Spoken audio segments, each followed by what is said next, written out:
prepared. Kombucha. So I have a gold star, so I get to talk first. I'm Sean. Hello. It's Friday, so we have that going for us. So you are in the room in which this talk is going to take place.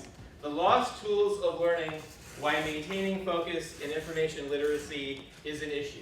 So if you are in the wrong room, now's your time to depart gracefully.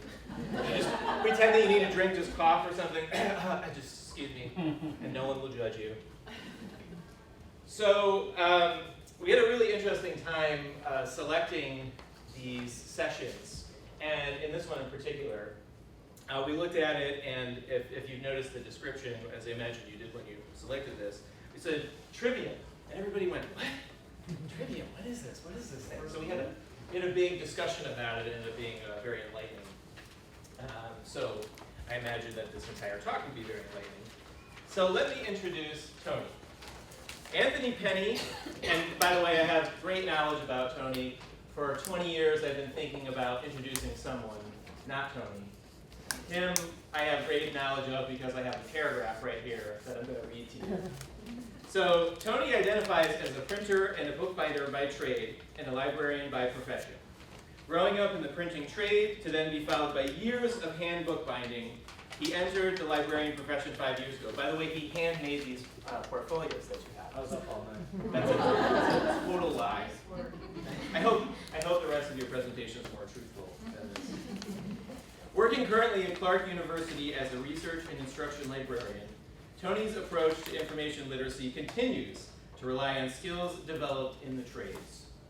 He lives in Worcester with his wife and 3 children. Here is Tony. Thank you. And I'm happy to thank you very much for that introduction, Sean. I want to make one amendment to that since I wrote it. In September, our family will be expecting one more child, so I'll go ahead and say there's 4 children. So thank you all for coming today.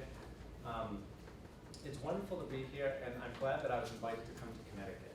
I didn't think I was allowed to come to Connecticut, but until we had a personal invitation through somebody who used to be in Massachusetts, your coach here came. I came. So, to my presentation, The Lost Tools of Learning.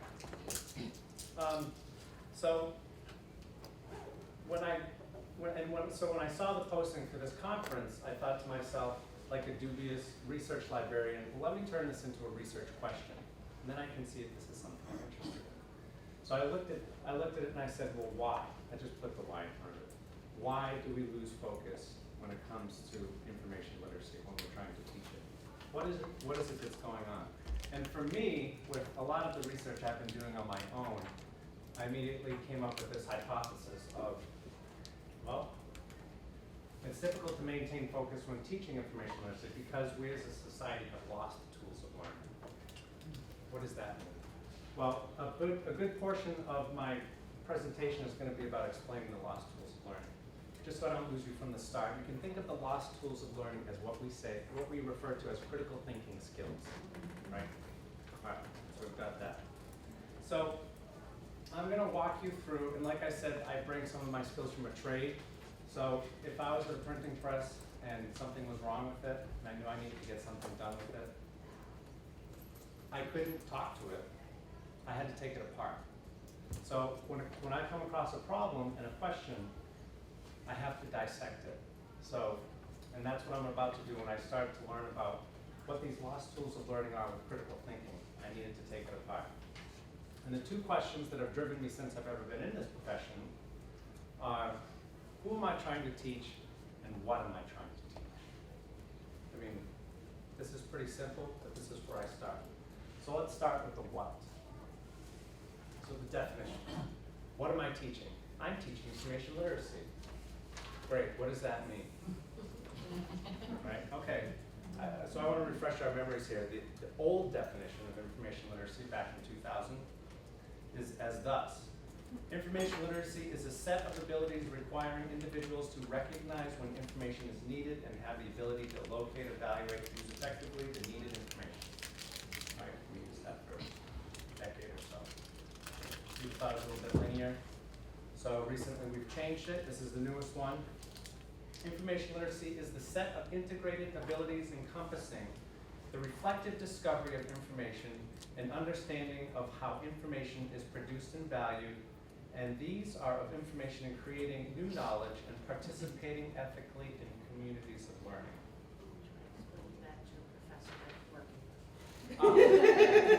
Excellent segue.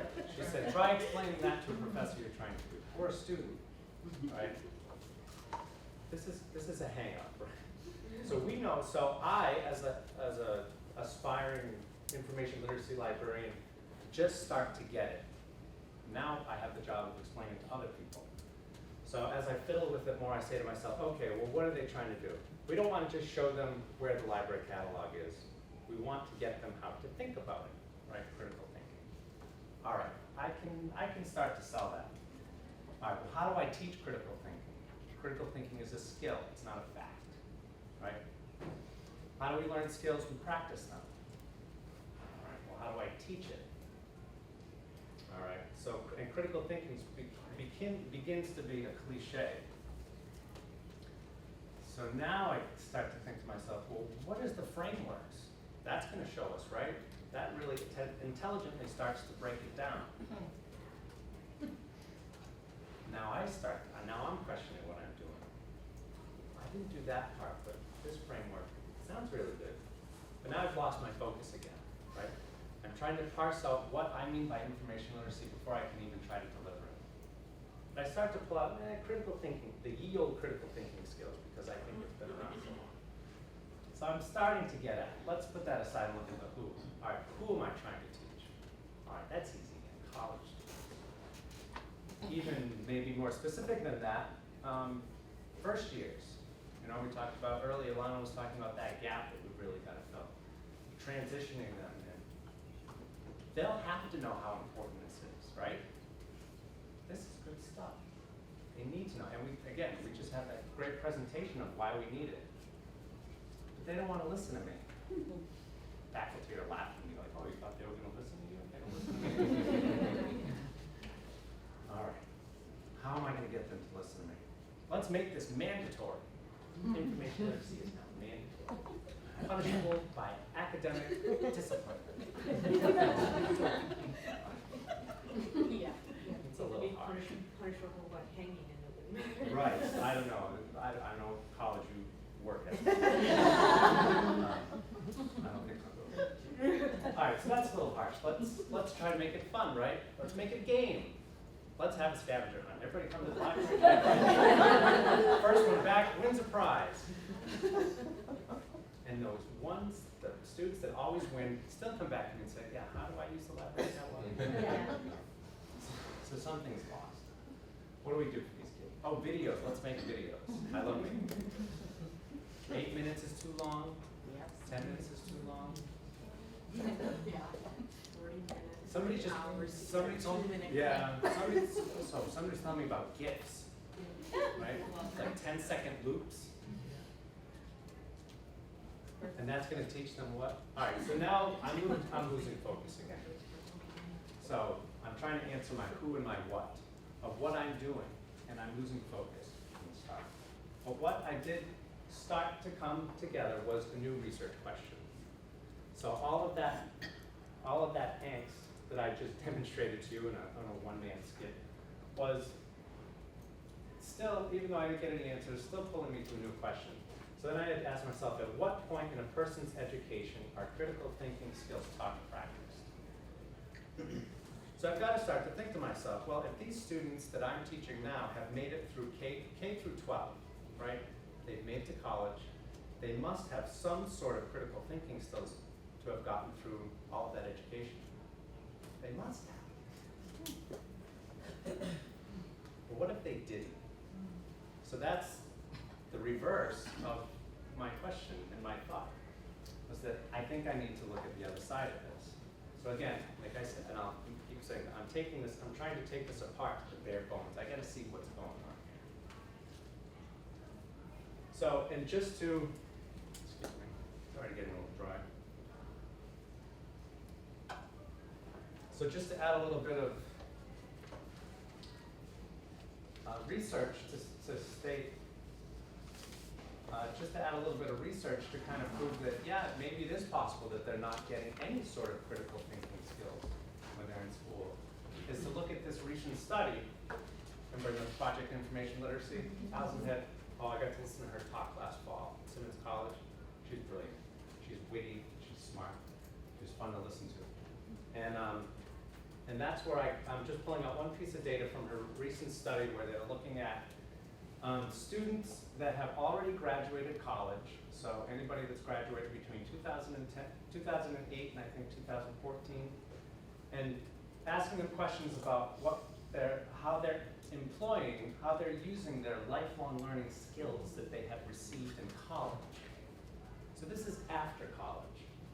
And they created this critical thinking index, and you can see some of the results here, how they use information, interpreting results, being self-aware about learning abilities, some really good things. About 3/4 are all reporting that, yeah, I'm using these in my job. But then this last one, only 1/3 about, or 1/4 about, framing questions. So I can only ask myself, how is it possible that they can do all of these things, but they admit, through whatever instruments that Allison Head's using, to state that they don't know how to frame questions? And one little excerpt of their analysis I'll read. So from the very few graduates that they used in their sample, slightly more than 1 in 4 respondents believed that college had helped them develop the ability to frame and ask questions of their own. As such, these findings suggest that graduates in our sample left college fairly accomplished at answering other people's questions, but were not very experienced with formulating their own questions. So all of us who have done research, reference work, just picture yourself at the desk, and this is another thing that I'll keep repeating. And you're in a reference interview, and what's the first thing that we do? Ask them questions. Or they ask us a question. We start the dialogue with that. And that's why in the notes for this, the abstract for this conference, I said librarians are in a prime position to reclaim these lost tools of learning. So I've taken out critical thinking as what those are, and I'm just pulling out of that the skill of asking questions. So we have to recognize that as a skill and start to use that as our focus. Because if we can't help them frame questions, we're going to have and we do have a really hard time of moving them forward into actually exploring and interpreting and evaluating and analyzing information. They've got to own the question. So,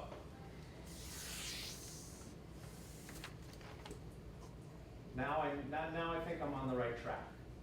So as I start to restructure my research and trying to get to the bottom of this, that's when I come across Dorothy Sayers. So, I know, there's a wonderful young picture of Dorothy Sayers here. So, for those of you who don't know, Dorothy Sayers is a crime writer, poet, playwright, essayist, translator, and Christian humanist.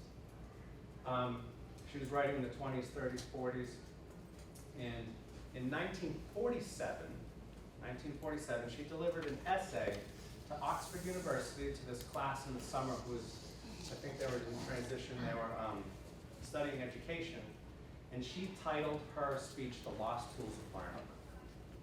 And in her essay, and this is really an easy document to find online, and before she started to offer her hypothesis, her thesis for how to answer how we regain the lost tools of learning, she proposed a lot of questions, and those questions were the same as mine, essentially. 1947, so I want to read a couple of them, not only because they're important, but because she's a great writer. So has it ever struck you as odd or unfortunate that today, 1947, when the proportion of literacy throughout Western Europe is higher than it has ever been, people should have become susceptible to the influence of advertisement and mass propaganda to an extent hitherto unheard of and unimagined? Do you put this down to the mere mechanical fact that the press and the radio and so on have made propaganda much easier to distribute over a wide area? Or do you sometimes have an uneasy suspicion that the product of modern educational methods is less good than he or she might beat, disentangling fact from opinion and the proven from the plausible? this is right at librarians. Are you often bothered by coming across grown-up men and women who seem unable to distinguish between a book that is sound, scholarly, and properly documented, and one that is to any trained eye very conspicuously none of these? Are you bothered by grown-up men and women who cannot handle a library catalog? Are you bothered by grown-up men and women who, when faced with a book of reference, betray a curious inability to extract the passage relevant to the particular question that interests them? And she goes on. Is this 2016 or 1947? You sure? What's that? Is it 2016 or 1947? You got it, that's right. So her answer to this was, we've lost the tools of learning. What are the tools of learning? She says, well, classical education, classical liberal arts education was bedrocked on these two separate areas, the trivium and the quadrivium. So it is here that I learn about the roots of a liberal education. Sayers taught me there were 7 liberal arts altogether, and those 7 divided into 2 categories, the trivium and the quadrivium. The trivium included grammar, logic, and rhetoric, while the quadrivium included mathematics, music, geometry, and astronomy. So, and for our intents and purposes, you can think of those as subjects. Those are the major subjects at the time. So the method followed that you as a student could not engage with the quadrivium until the trivium was mastered. The trivium contained the tools of learning. So these were something that were incredibly important in the history of civilization's move towards education. Those 3 pieces. And it wasn't until you mastered those that you could tackle any subject. With those tools, you could teach yourself how to learn and address any question you had. So I learned this and say, well, where in the blazes is this? Why have I never heard of this? And apparently maybe other people have said to me, well, I've never heard of the trivium. Okay, so to me, I'm starting to uncover something. So, and in her essay, you'll see that she does talk about it was always used as a linear process because it followed the natural development of a child into adolescence. But she also notes, what's that? Oh, I just said very Vygotsky of her. But she also mentions, and which was really forward thinking, is that can also be used as a method as in thinking about a particular subject. So maybe we don't all have this experience of going through these things like they did in a classical education, but we could take that into a method and apply it to a subject.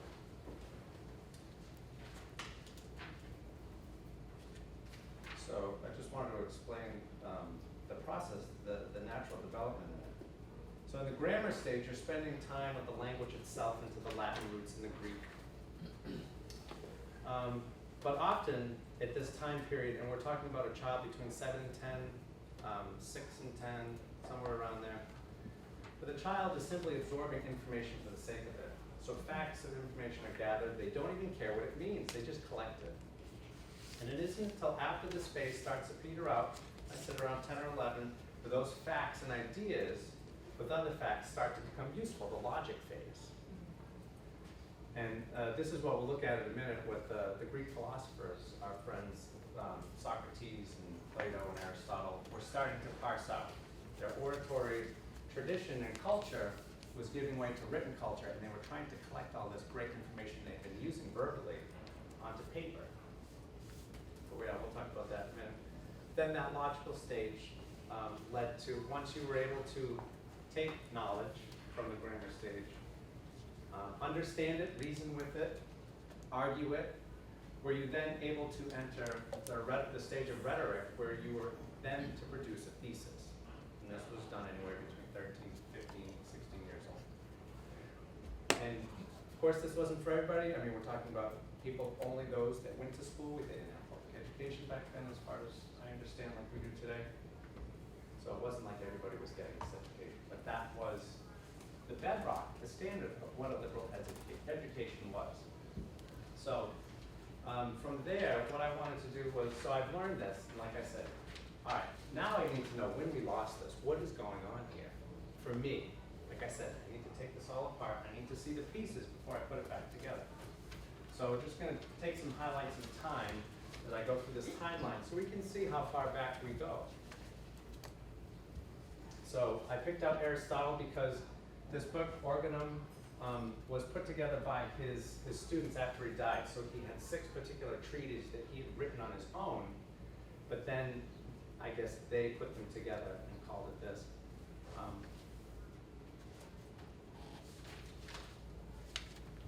Which just means the instrument of science. So I took out the trivium piece just so we can follow it along.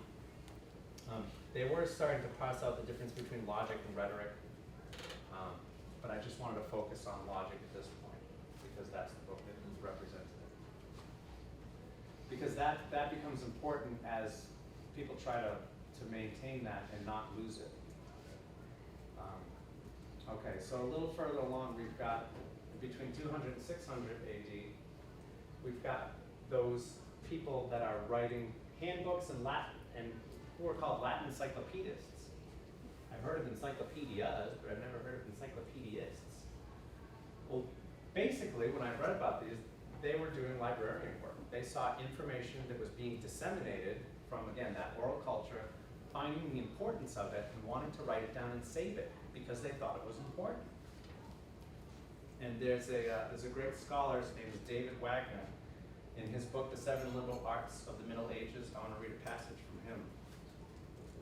And they said they were motivated to do this because they knew that they needed to preserve their intellectual heritage. And the task of preservation would seem to demand some interpretive or organizing principle. And for this, the Latin encyclopedists adopted the concept of the 7 liberal arts. So they needed to categorize it. That sounds familiar, right? We love to do that. So it's so the 7 liberal arts, a principle that would establish the basic organization of knowledge until the recovery of Greek learning. The encyclopedists used this organizing principle, however, in conjunction with the prevailing systems of knowledge and belief, Neoplatoism and Christianity.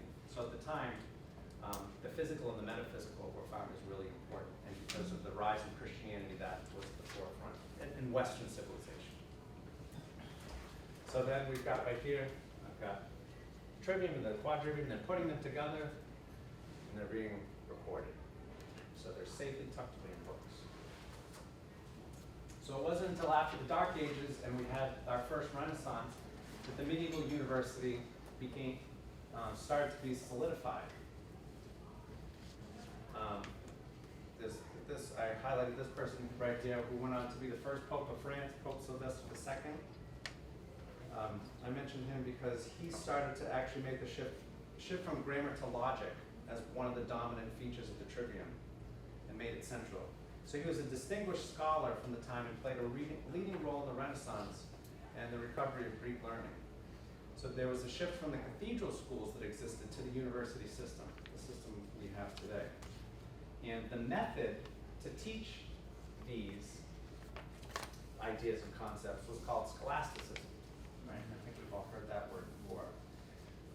But a nice definition is scholasticism is a method of critical thought which dominated teaching by the academics of medieval universities in Europe from 1100 to 1700.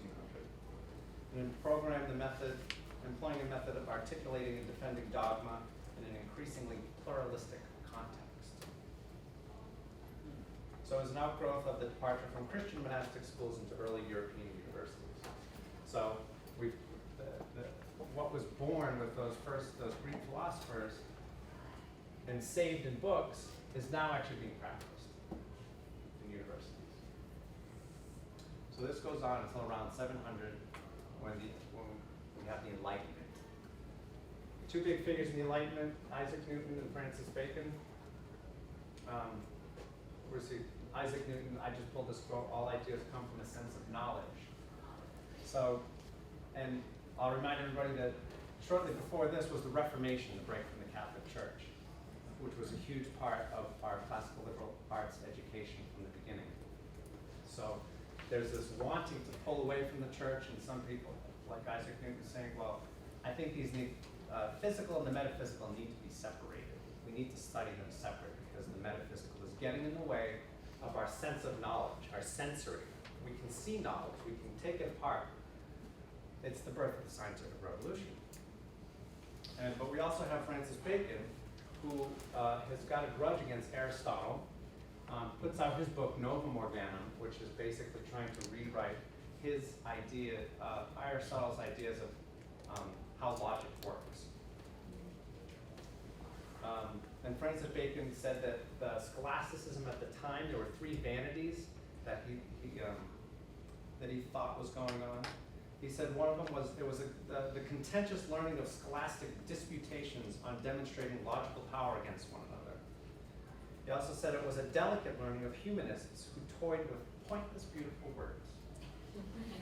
And he also thought it was fantastical learning of alchemists and astrologers who sought to influence nature without knowing how it really functions. So, from my standpoint, I start to see a disappearance of the use of that structure of the trivium and the quadrivium. We didn't lose anything, but they were dispersed into their own subjects. So, at one point we thought so highly of having that training in the beginning of logic, grammar, logic, and rhetoric, which leads us into this. And I'm sure it didn't completely disappear like that, but it did start to transform. Because just look at it today, nobody knows what this is. But we know what these are. All right, so at this point, I want to bring us back home. Although I'm from Connecticut, but we're close enough. Go back home in the United States. So, and for the United States, the Massachusetts Board of Education was formed in 1837, and Horace Mann was the first secretary of the board. In his lifetime, he watched his state grow in the 1840s, 30%. So we've got the Industrial Revolution at full tilt. We've got this massive influx of immigrants coming from everywhere, and nobody likes the Irish because they're just taking over everywhere. Who's a little bit of Irish in here? Let's see. We infiltrated. It took a little while. So he's dealing with this from that point of view. So I'm just trying to set the stage of what was going on. And lo and behold, in 1852, we had our first compulsory school law, making people go to school. Public education for everybody. So he watched it change, and it'd be really easy to rail on this and say this is where problems started. I don't want to do that. I want to keep it neutral, but I think it's important to point out this turning point because this person saw education as not a way to teach people how to think for themselves, but a mechanism for controlling the masses. That just came first. It's true. Right? We needed skilled workers, so we couldn't have unskilled workers. They needed to have some knowledge, but they needed to be obedient and they needed to be at work on time. So they needed a model. And they had lots of business models already to run these factories. So there's a great scholar, Michael Katz, he had a book, The Irony of Early School Reform, where he examines the shift in educational practice from a look at innovations in social policy at the time. So it just basically they took a business model that was successful and plugged it into education. But besides that, what they did, they, as in him and some other people like G. Stanley Hall, they went to Prussia to study their model of education because they had a compulsory model over there. And their model was based on, their model was used to raise obedient soldiers. So, come to us when the bell rings, you listen, and you don't ask questions. And this model was brought back to the United States. Horace Mann wrote something called the Seventh Report. It's still available online if you want to read the philosophies or the pedagogies that he brought back from Prussia. It's much more detailed. But this was a turning point for us. Efficiency, to me, replaces the trivium. Subjects are isolated from one another. Questions are not encouraged.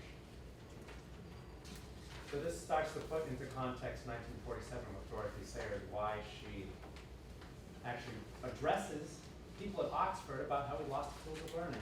Any place on earth you'd think, why are we addressing them about the lost tools of learning? Well, something was going on before then. So, I like to bring up this man as too. He's a public school teacher in New York State for 26 years up until 1991. 1991, he was awarded the Teacher of the Year in the state of New York. That was the same year he resigned. So again, I don't want to use this sample to paint the picture of our public education system, but if we use logic, some basic logic, his experience and professionalism at least puts the success of our school system into reasonable doubt. We should doubt what's going on because of this one testimony. So I just want to, and so he published an op-ed piece in the Wall Street Journal the same time he gave his resignation. And I just want to read what a public school teacher of 26 years has to say after being in this system. So I've taught in public schools for 26 years, but I just can't do it anymore. For years, I asked the local school board and superintendent to let me teach a curriculum that doesn't hurt kids, but they had other fish to fry, so I'm gonna quit, I think. I've come slowly to understand what it is I really teach. A curriculum of confusion, class position, arbitrary justice, vulgarity, rudeness, disrespect for privacy, indifference to quality, and the utter dependency. I teach how to fit into a world I do not want to live in. I just can't do it anymore. I can train children to wait to be told what to do. I can't train people to drop what they're doing when a bell sounds. I can't persuade children to feel some justice in their class placement when there isn't any. And I can't persuade children to believe teachers have valuable secrets they can acquire by becoming our disciples. It just isn't true. Government schooling is the most radical adventure in history. It kills a family by monopolizing the best times of childhood and by teaching disrespect for home and parents. An exaggeration? Hardly. Parents aren't meant to participate in our form of schooling rhetoric, rhetoric to the contrary. My orders as school teacher are to make children fit in an animal training system, not to help each find his or her own personal path.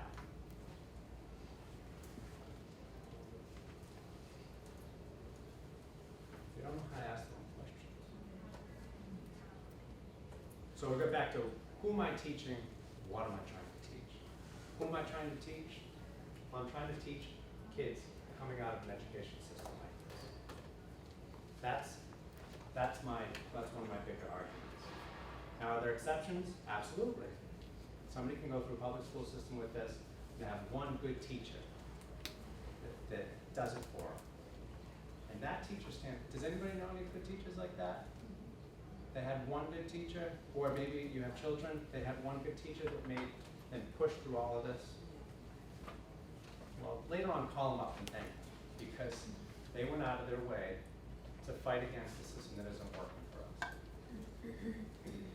But that's who we're teaching. I need that as an educator. Remember, we said we learned we're all educators.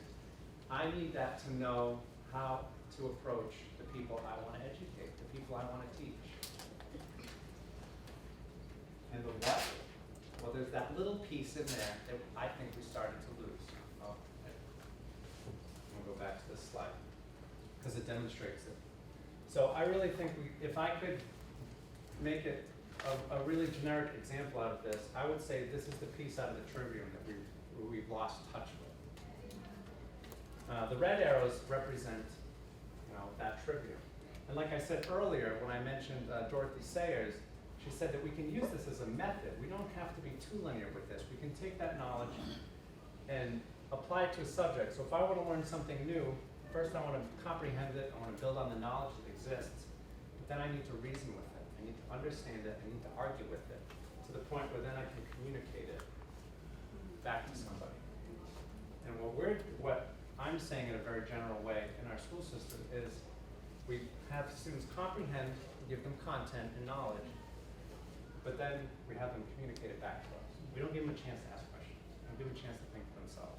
We don't give them a chance to say, you're wrong, because you don't talk back to a teacher. For shouldn't we be able to in a respectful way? Isn't that the art of good argument, good logic? It's missing. Okay. How can we as librarians, we claim lost tools of learning. Like I said, I think we're positioned primarily to take pieces of this and start doing it immediately, or at least to recognize that we already are doing it. Bring that focus back to something that's missing. So next I'm going to give you some examples of what I'm doing at Clark University. And I've split it into 3 different lenses so we can view it. The first is in my individual approach, what I've done. So I have some of my own guidelines when I work with students. The second is what we do through the library, our reference team. How do we employ those services on a larger scale? And then the third is from a university perspective. How do we roll all of this into what the university's mission already is? So the individual. I had some notes on this. See, at this point, I've done so much, I'm not looking at my notes. I'm practicing so much. Okay. So how do we get at the heart of when I'm pulling out of the logic stage of just asking questions? And again, I've tried to use frameworks, and I've had a tough time employing them. I think they're a fantastic model for us professionally to engage with what we need to do. I think they're great. What I do think they're difficult to do is to be transparent with them, is to transfer them to actually teaching. That's where I get hung up.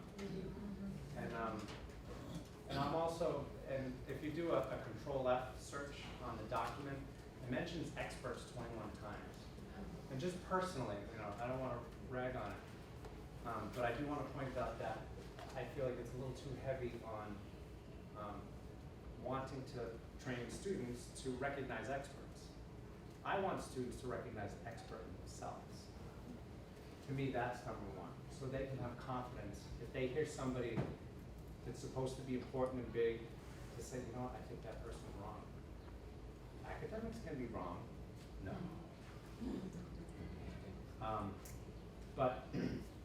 So that's why, so I think it's a great tool, but it's hard to transfer. So what I needed to do is just come up with, on my own, again, this is what I use, 4 basic skills that's going on during the research process that I can actually show to anybody and say, do you know what it is to question? Do you know what it is to search for something? Information? A pizza place, you know how to search. Reading. Did you know that there are different levels of reading? What level are you reading at? And organizing, something that comes through all of this. So I use those, that's part of my approach. So this is my map. This is what I engage with when I need to lean on something when I'm helping students. And as an educator, I really believe that education is personal.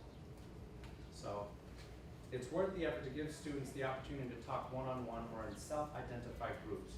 And by building these relationships first, I can model good questions. I don't tell them how to do it. Once we both, me and the person I'm working with, get to the bottom of what is needed by using questioning, we can then engage with searching and reading, which can further be modeled. And then organization, like I said, is littered throughout the process. So while we want to teach all of this, while we want to teach all the frameworks, all the standards, the only time you can really have an individual open to learning a skill is at a point of need. This gap is identified and the skill will be immediately practiced. I don't believe you can preemptively teach a skill from a third-person point of view. We need to teach them how to fish right next to them. They need to be walked through the questions and parsing out the details that start to create a picture. And like I said before, some of my brightest students will come and ask me again how to use the catalog or a database or something after I know and he or she knows that I've already showed them. So when I showed them, they didn't need it. But later on, when they actually needed it, at least they knew to come to me, right? But that's when the learning was ready. And there's another theory I can get into, it's called the information processing theory by George Miller in the 1960s out of Hartford. I've used that model to try to understand exactly what's going on in the cognition of our brains. And so we've got that, the working memory, and then we've got the long-term memory. And I feel like sometimes we're trying to shove stuff into the long-term memory. And you can't do that. It's got to go into that working memory, the short-term memory first. And the only time it gets picked up in the long-term memory is when it becomes immediate. And again, I like to point out too that we're teaching a skill. We're not teaching facts. We can drill people on facts. Memorization is good. It's an exercise. We can't do that with a skill. And think of any, if you have to explain that to somebody, think of any skill. Riding a bike, playing an instrument, you had to practice to do that. You didn't learn it by watching somebody talk to you about it. You had to do it. All right, so those are what I employ as an individual. From a library standpoint, as our reference team, these should look pretty familiar. I don't know about this one. This is sort of, I don't know, to me it's new. These other things are kind of new. So these are two things that we still do and will probably always do. We always have a reference desk, right? How you staff it, how you run it is another ballgame, but I feel like geography is still important. So we still need some sort of a service point where students know, oh, I need to go ask somebody if somebody's there. So we still employ a reference desk, and we advertise it, we ask people to use it.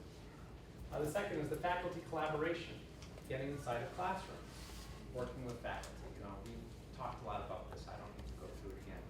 We still see the value in that, and we still continue to employ it and build relationships. But what I noticed and I've been at Clark for 2 years, so what I noticed was we were only doing these two things. And the problem with these two things are that it requires the student to be proactive for the most part. I mean, they can be in a class and have to be there, but they didn't get there themselves. They kind of had to do it. Some see the value in that, some don't. It's always a toss-up. But they need to initiate those top two things. So, has anybody heard of personal librarian programs? Yeah. So, and you read any literature on it, and I love the candidness of the pieces I've read. I think one was from Purdue. And they basically say, this is really easy. All you're doing is reaching out to students before they even start college, so they know that there's an individual human being in the library that they can go to. So you're being proactive, getting out in different forms to try to make that contact before the school even starts. Now, we haven't done that yet. It's all set up to go this fall. Maybe someday I can report on it to you. But I think the principle, what I want to emphasize here is that this is where we can be proactive. Because they need a question to come to these. And if we're saying that it's hard for them to frame questions, maybe we need to go a little bit further. Okay, so from the university standpoint, Orient, Explore, Act. This is something at Clark University that's been introduced 5 years ago under what I'll explain in a minute called LEAP, which is our new philosophy on amplifying liberal education. And Orient, Explore, Act is it's explained as our learning continuum. Grammar, logic, rhetoric, comprehend, reason, communicate. The theme is there, we just got different words. So I just want to jump out of my slide for a minute and just show you our webpage. It explains a little bit better. So LEAP is basically trying to save what we know as liberal education because we think the foundation of it is important. But we also know that students are looking for, how can I get to the workforce and be effective? So that's where the effective practice comes in. So how can we open up students to use all of their motivation, their passion, understand that, what they're getting out of their faculty, what they're getting out of their university, and then put that into practice before they go into the workforce. So just a couple pieces. So we recognize that the academic curriculum isn't the be-all, end-all. It's not. It's important. But if we don't have these other three elements, if we don't tell the students that these other three elements aren't working with this, then they're missing out on what they're getting out of their education. We want them to know that at the start when they're launched into the workplace. We don't want them to find that out 10 years later like, oh yeah, that was really great when I was mentored or when I did that. No, we want them to know that from the start. These four things are working together the whole time. And the more you recognize them and put them together, the more you're gonna get out of it. What model, how you do that in any time, you know, that model that I was just showing. So that's the new LEAP philosophy that we're injecting into our education at Clark University, and it's really exciting. One little piece of it is they can, in their rising seniors can do projects where they can make a proposal, so they can be doing an internship, they can come up with their own project, they can go to Bangladesh and study their economy, anything like that. And I'm sure this model isn't too not familiar with other schools. But I'm impressed more with the innovation that our students are doing. And this year I put in a proposal, I hired 2 LEAP fellows to engage with redesigning our website. So it's everybody, not just faculty. It's not a faculty. It's not, they want staff involved. They want other people on campus involved.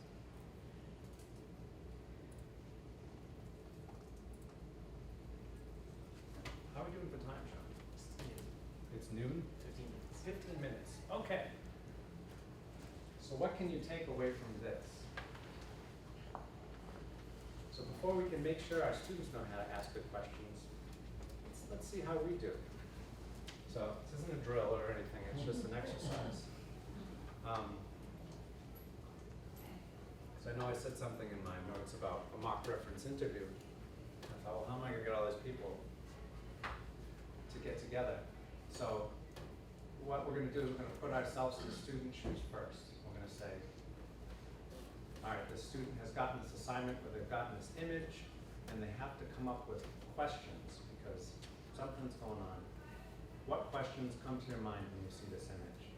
And then whatever question you have, you're gonna research the solution to that problem. All right, so I'll reiterate that again. But this is called Q-Focus. It's a method, and I don't like to sell methods or certain, especially when they're trademarked. And this one is, it's called question formula technique. I think that's pretty cheesy, to be honest. But the man behind it, Dan Rothstein, he was doing some, he's in Massachusetts, and he was doing some research at, in Lawrence, Mass. And they were studying the dropout rate of their teens. And they found out when they were talking to parents that they were not advocating for their children. Why aren't you doing that? And they said, well, we don't know what to ask. So the conclusion for Dan Rothstein was, they don't know how to ask their own questions. So let's come up with a method to help them do that. So I think if you, a lot of times when I start a reference interview, you know, I just start, sometimes I play the fool, I play the humility card, and I pretend I don't know anything, which is mostly true. I have to look things up, definitions and spellings and everything. It puts the kids at ease with it. It's like, oh, I might know what. But you're getting them comfortable. But I start asking them questions. And that's when we start to get into it. Okay. So when you see the image, you got pen and paper, ask as many questions as you can. Don't stop, discuss it, judge, or answer. That means with yourself or anybody else. Whatever questions come to mind, write them down. Write down every question that is stated, and then change, that's probably if you're working in a group, and then change any statement into a question. So basically you're just gonna, we'll take a minute or two and see what questions come to your head when you see this image.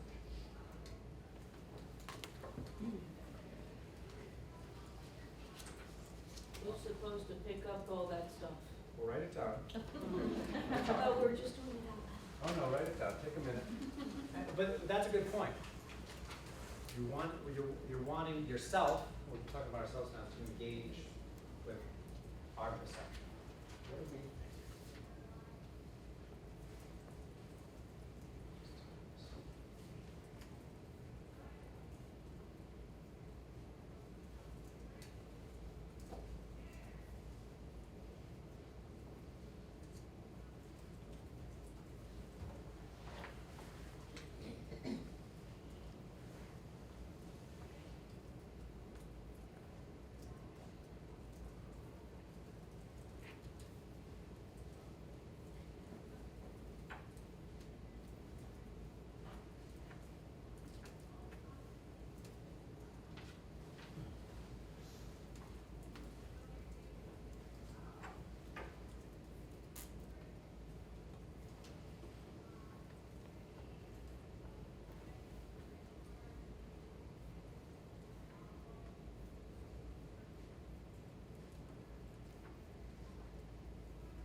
got a couple accumulated. The last thing you can do is to rank them of importance to you. So the most important question to you that needs to be answered, mark it number 1.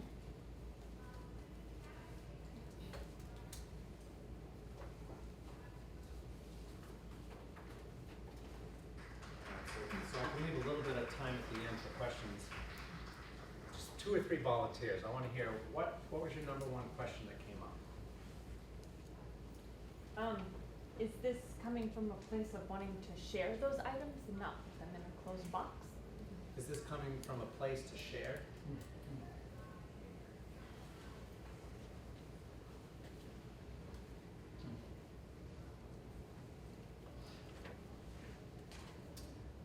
Now that would be a yes or no question. I didn't say that. It's also good to try to keep them open-ended. But it's a good question. But if you were going to employ some of this technique, you'd want to make sure you didn't get stuck in a yes or no question. What happens when it rains?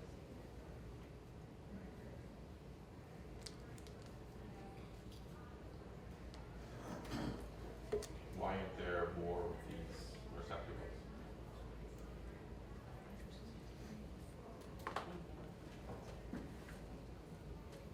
Who are we giving to?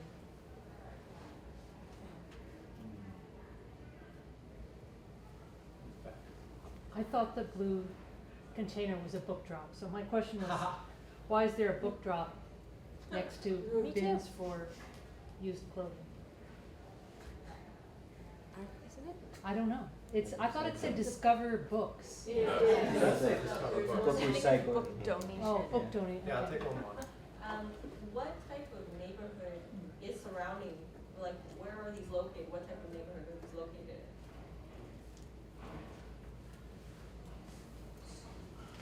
Who's responsible? So, oh yeah, okay. Where are the piles of books? Yeah.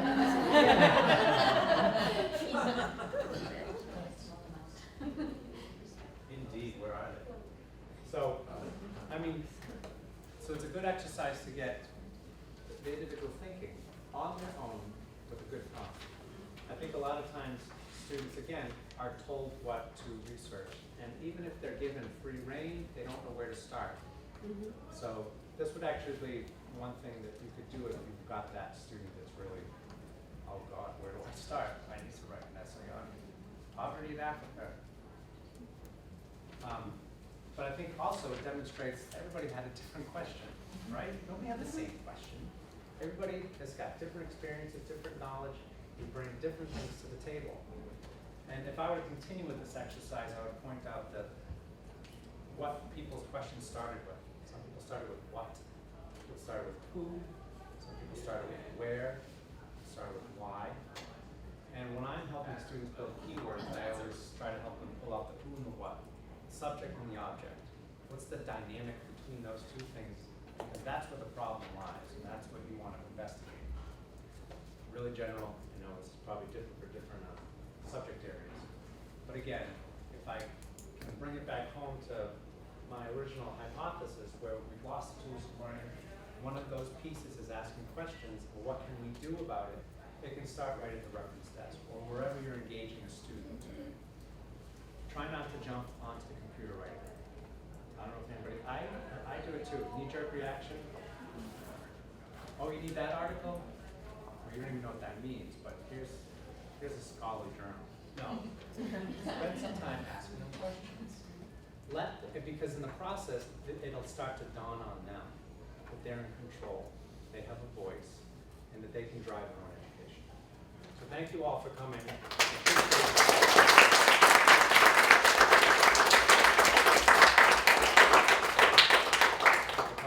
Yeah, sure, we have time. If anybody has any questions?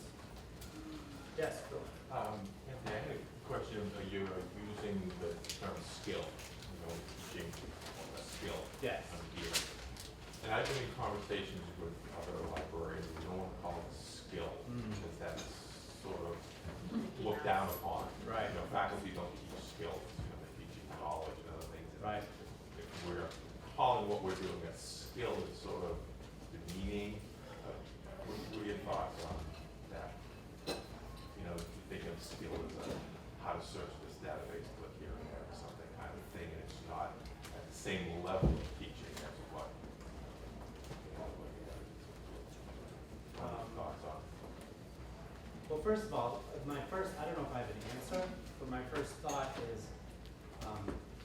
I just see another road of trying to come up with a term that fits everybody else's needs. I think all of us have gone down that road of trying to rebrand, rename, what are people going to communicate with, and sometimes it's a good idea, let's just get them right. If a skill is a bad word, I'm in the wrong profession. So it's one of those things I think I definitely don't want to start bad. But sometimes you need to stand up for what it is. And I think if it's a skill, it's a skill. And if faculty don't want to recognize it's a skill, then I think there's something wrong. Any other questions? I think this could be really helpful in, we don't really have much of a reference to this anymore, but when we're working with students in freshman English, and the teacher will say to them, you can write your paper on anything you want. And that's really hard for them.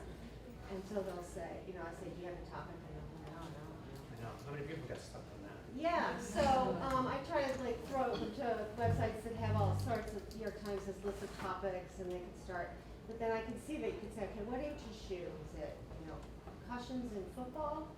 And then have them ask the questions. Yes, try to pull, and sometimes it's pulling, but yeah, I would stay away from the computer and just keep one-on-one with What them. interests you? Just ask Yeah. them what. Why did you take this? Why did you take this class? Well, it's required. I needed to fill the requirement. Yeah. All right. Why are you in college? Or I keep kind of going on. All right. What's your major? I don't know. Why did you go to college? Well, I want a better job. What do you want to do? I want to make money.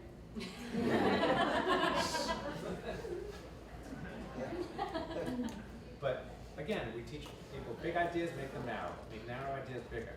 So if you don't get anything, keep going until it clicks, because there will be something that clicks, and that kind of keeps us in our game of asking good questions. Because it's not, I'm never looking for the right answer with the right question. Because that's what we're doing. We're trying to wake them up out of whatever slumber that they're in. As soon as that engages, we've got them. Then we can do all of our other bits. Yeah. Yeah, we just finished the Dorothy Sayers book, reading another one. How did you come across her? Well, my family and my wife and I were interested in homeschooling our children.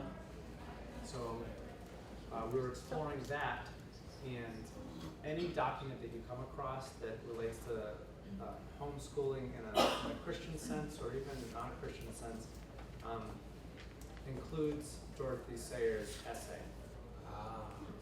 And as sort of a manifesto. Yeah.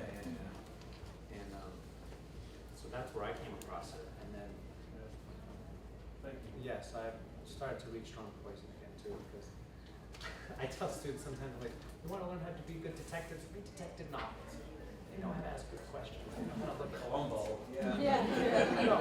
We love British detectives, so we watch. So thank you, Tony. All right.